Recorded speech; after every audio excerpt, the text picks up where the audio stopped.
Attends, l'iPad. Déjà, salut Louis, bienvenue Salut ici. Robin.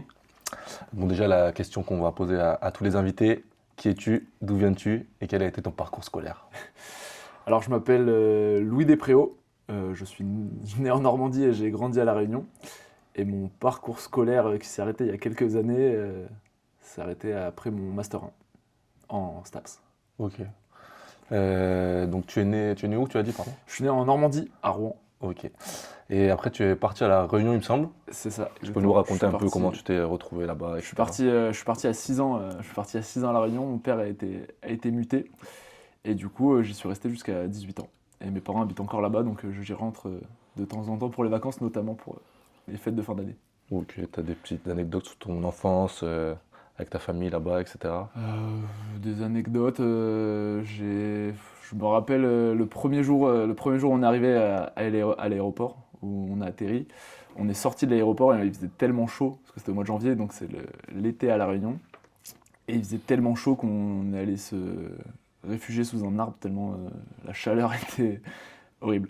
Enfin, après on s'y habitue, mais c'est vrai que le changement avec la Normandie a été assez radical. On peut voir que t'as bien bronzé là-bas en tout cas. Ouais, ça. Je Ouais, m'y attendais à celle-là. c'est moi qui parle, mais. T'as commencé le handball là-bas ou- J'ai commencé le handball là-bas, ouais. J'ai commencé le handball là-bas en CE2. Donc voilà, c'était des mots qui tournaient dans les carnets de liaison à l'époque, comme quoi il y avait un club de hand qui avait ouvert.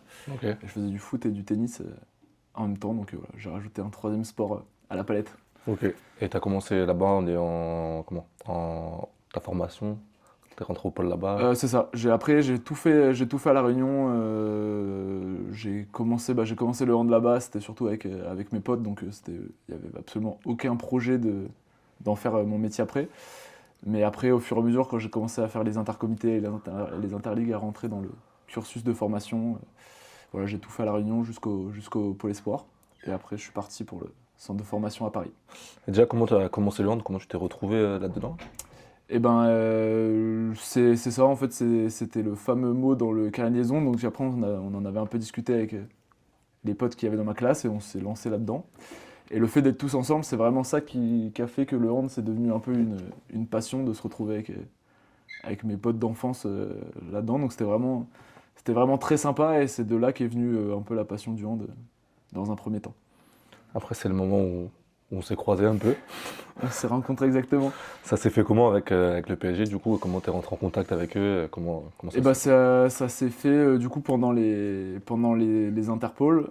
Après, l'inconvénient avec la Réunion, c'est qu'en général, on n'a pas beaucoup de chance pour se faire repérer en métropole. On a les Interpol et de temps en temps certains membres de la Fédé qui passent à la Réunion, mais c'est très peu par rapport aux joueurs qui sont ici. Donc faut être bon au bon moment et avoir un peu de chance.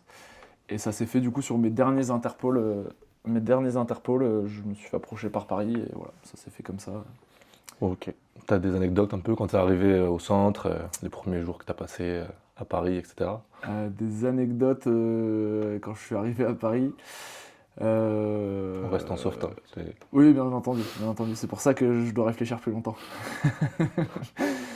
Non, mais après, oui, c'est vrai, quand je suis arrivé à Paris et que je venais à La Réunion, quand je me suis baladé dans les couloirs la première fois et que je tombe sur les meilleurs joueurs du monde du moment, c'est vrai que c'est toujours impressionnant parce que, enfin, à La Réunion, t'as pas forcément l'occasion de les croiser, donc c'était des gens que t'avais vus qu'à la télé. Donc c'est vrai que c'était assez impressionnant les premiers jours. Il me semble qu'on a fait combien d'années ensemble? 3 ou 2? Je dirais 2. 2, ok. Je On dirais va faire un petit truc de questions. Je pense, qui était le plus sérieux de nous deux? Ah, je pense que c'était moi. Développe un peu. Je pense que c'était moi, notamment le premier truc qui me vient en tête. Après, c'était dans le sérieux au niveau du hand, de la muscu, etc. Je pense qu'on était à peu près sur une part assez égale. Mais par exemple, sur l'état de la chambre à l'internat et des choses comme ça, je dirais que j'avais peut-être un peu d'avance. Ok, ouais, je peux pas trop te contredire. Qui se prenait le plus pour une star? Euh, Tu peux dire un autre joueur, hein. Un autre genre, bah. Non, en vrai, au centre de formation, je pense que personne se Non. prenait pour une star. Ok, c'était un souvenir marquant. Ah, c'est vrai que quand on y pense, non, mais personne. Donc- On était tous humbles et... T'as un souvenir marquant un peu de tes années à Paris? Eh ben écoute, quand je suis arrivé à Paris, au final, je connaissais pas grand monde à part Gauthier et Adrien Charlette, un mec avec qui j'étais au pôle. Et c'est vrai que quand on est arrivé, les premières personnes qui nous ont accueillis, c'était Robin et Edouard Kempf qui jouent à Toulouse en ce moment. Donc du coup, c'est vrai que quand on vient de loin comme ça et de rencontrer des gens directement qui nous mettent assez bien et qui ont un peu facilité notre intégration, parce que ça faisait déjà 1 an que vous étiez là, c'est quand même super important et ça permet aussi d'être plus à l'aise dès le départ dans le club. Donc On a passé des bons moments. on a passé des moments, on a bien rigolé. J'ai jamais été aussi fort à FIFA de ma vie, mais On jouait beaucoup à la play. c'était compliqué. Vu que j'allais à l'école, j'avais moins de temps pour, pour m'entraîner. Je pense que t'avais perdu le chemin de l'école un peu à un moment. Mais... Et à un moment donné, j'ai un peu perdu sur l'école. Est-ce que tu as une petite anecdote de nous deux au centre de formation? J'ai une anecdote, c'est pas facile. Ouais. Pas facile à dire.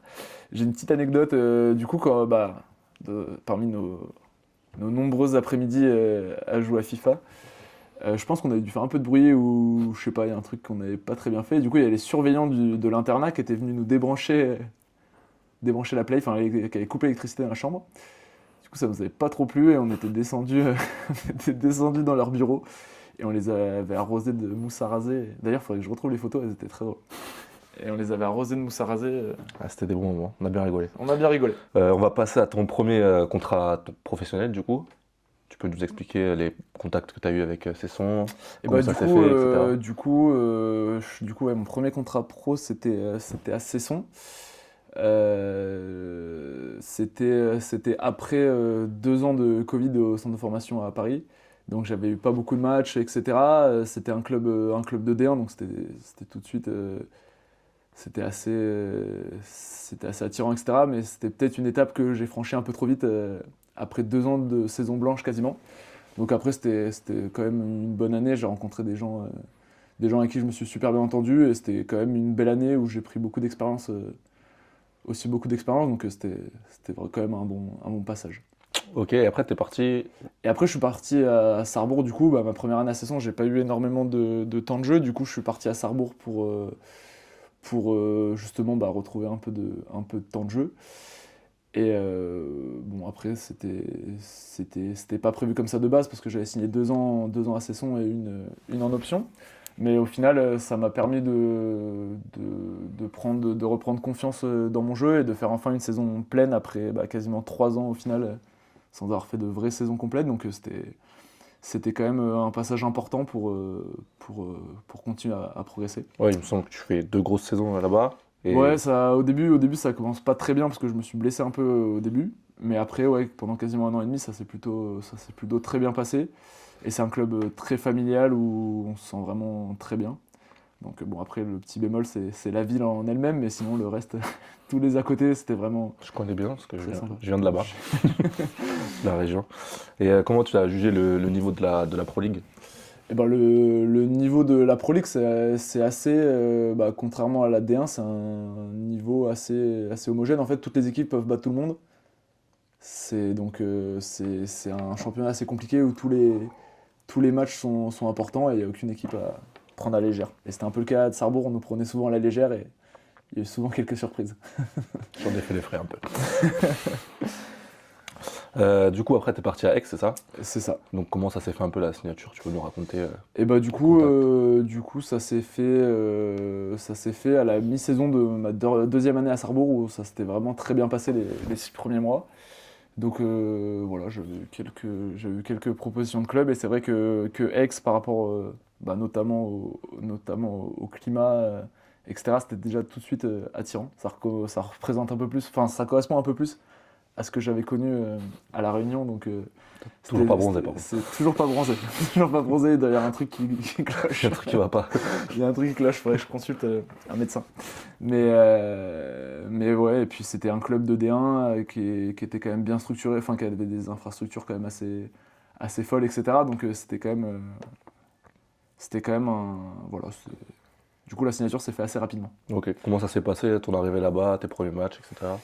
Et ben l'année dernière, du coup l'année dernière, ouais, ça s'est plutôt bien passé. Après au début, c'était un peu compliqué. J'étais troisième, enfin on était trois au poste. Mhm. Donc forcément, faut se faire sa place. Quand tu viens de D2, bah il y a quand même un gap assez important. Donc voilà, au début j'ai fait pas mal de travail physique, etc. pour me mettre un peu au niveau. Mais ouais, c'est vrai que ça s'était très bien passé au début. Donc Ok. Pour revenir à Paris, du coup, est-ce que tu peux nous parler un peu de ton premier match en professionnel là-bas? et ben alors mon premier match en professionnel c'était assez marrant, c'était un match de Ligue des Champions d'ailleurs. Et en fait j'étais parti en week-end.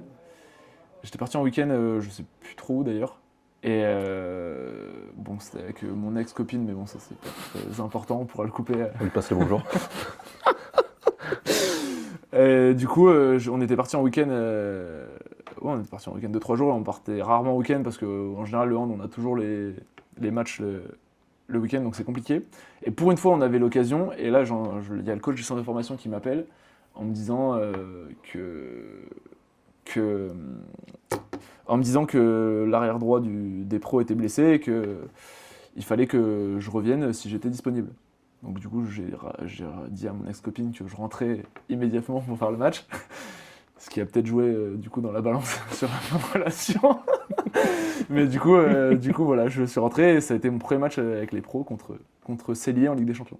T'es rentré un peu sur le terrain. Et j'étais rentré un peu sur le terrain. Bah, je m'étais dit que ce sera peut-être la seule fois de ma vie où je ferai un match de Ligue des Champions, donc je m'étais dit que dès que je rentrerai, je prendrai un tir. Malheureusement, ça a J'ai fait. cru que t'allais dire un autre truc. Tant qu'à Malheureusement, perdre ma copine. malheureusement, ça a fait barre transversale. Ok, bon, Voilà, pour, ça arrive, pour c'est bien. l'anecdote. T'as osé? J'ai osé, il fallait. Je pense qu'on a parlé un peu de tous tes clubs là. Si tu pouvais résumer en un mot chaque club dans lequel t'es passé, je t'écoute. Eh ben, en commençant par Paris. Ouais. Euh, un mot pour chaque club. Euh,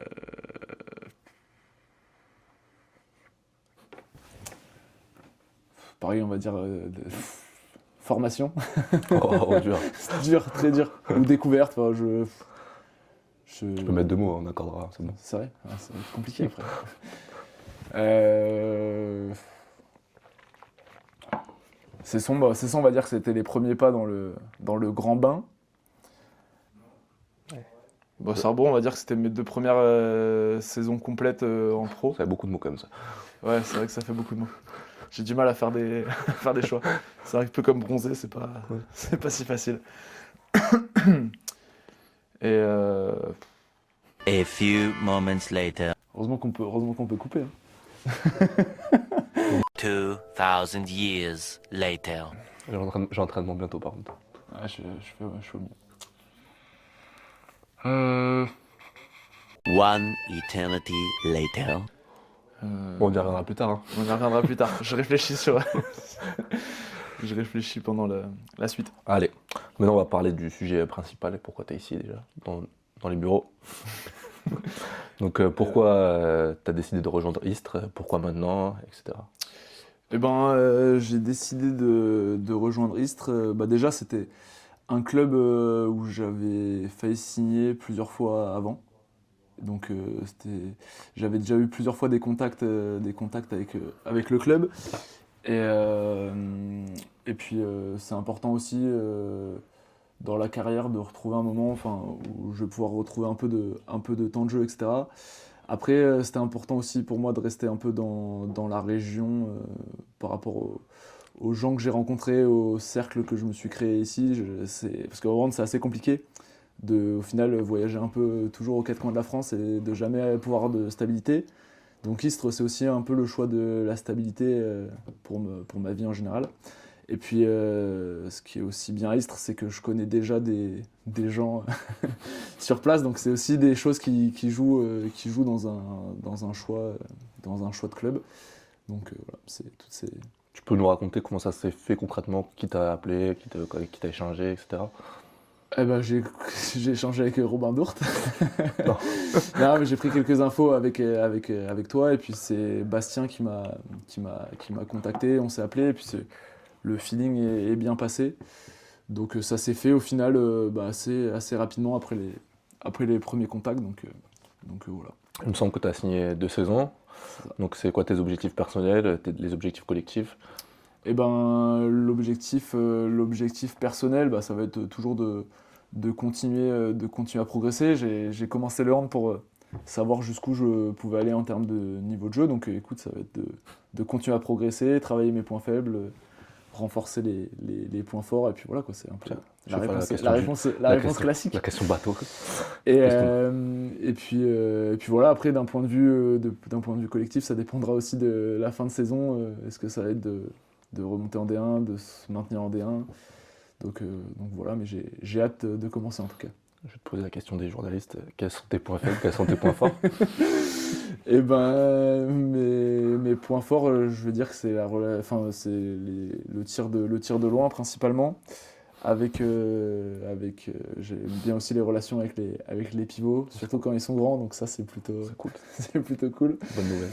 Et puis voilà, après sur les points faibles, on va dire les points à travailler. Après, il y a toujours l'aspect défensif, c'est un truc qui me suit, mais où je progresse d'année en année. Donc voilà, le but c'est de continuer sur cette voie. Je trouve que tu as bien progressé, moi. C'est vrai, bah, Ouais. ça me fait plaisir, Robin. Je partais de loin. Un petit mot, je te souhaite déjà la bienvenue ici. Et est-ce que tu as un message pour les supporters? Et bah pour les supporters, c'est un peu la réponse classique, mais j'ai hâte de rencontrer tout le monde et de commencer cette nouvelle aventure. J'espère que ça sera plein de succès. Parfait. Non, merci à toi, Louis, d'être venu. J'ai hâte que tu nous rejoignes l'année prochaine. Et voilà, merci. Ah bah, ça me fait plaisir.